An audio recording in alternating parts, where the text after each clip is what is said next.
تی ګونه د رسول الله د قول مطابق د قیامت علامات شروع شو قیامت را نږدې شو دریم علامه رسول الله فرمایي وېته چې خلک به د ځمکې بادشاہان جوړ شي چې هغه کې ابلدي بربند او کاڼه حق نه بګونګېني کله رسول الله فرمایي لکع ابن لکع دم بمرزيلي د پلار بمرزيلي امارت بل شي خلکو اوس پرلې شي مشري حکومت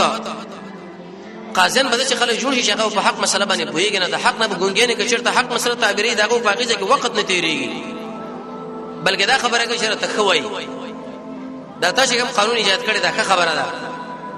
کړه دې کوم نو اول ما دلته ژوند دی بیس ما د عمل ژوند دی بیس ما دې ختميږي نو بیا به حق مسله کوم ځکه کوم مسله کیږي څلورم علامه رسول الله فرمایي د امانت ځای کېدل د الله نبی فرمایي وی خلک په دې امانت باندې د تیز در رواني لکه په غنیمت باندې چرېس د خبره امانت د حکومت امانت د بچي امانت د مال امانت دا به څه ځای شي برباد بشي بخاری کې حدیث دی او پنځمه علامه رسول الله فرمایي نشر او اشاعت بعامش تشریح ورسره راځي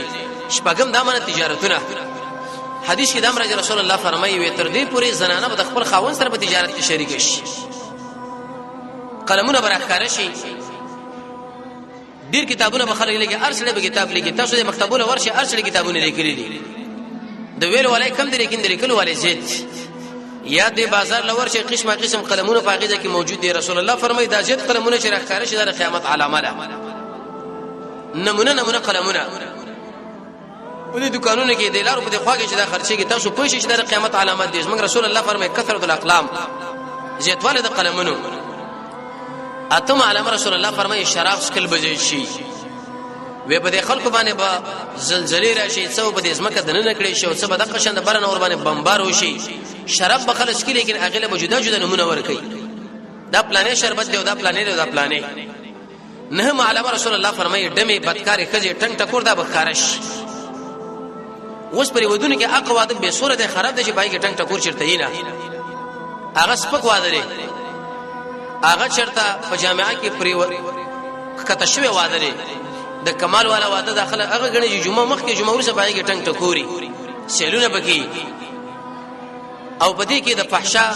اسباب ذکر لره داخل شي لسمه علامه رسول الله فرمایي چې علم به ختم شي علم به څنګه ختم شي نیکان علما رسول الله فرمایي دا به ختم شي او د څه خلک مشران شي چې بدل او عدل خپل به گمراه شي او نور خلک به میسه گمراه شي تقریبا په دې وړو علاماتو کې د الله سلامي من او تاسو دې پوری ویلې کښون باقي ان شاء الله دا ټول به ختمو د رب العالمین په فضل او کرم سره رب العالمین دې موږ تاسو د قران سره بصیرت نصیب دې د صبر د قیامت عظمت موږ لري کې واقع شي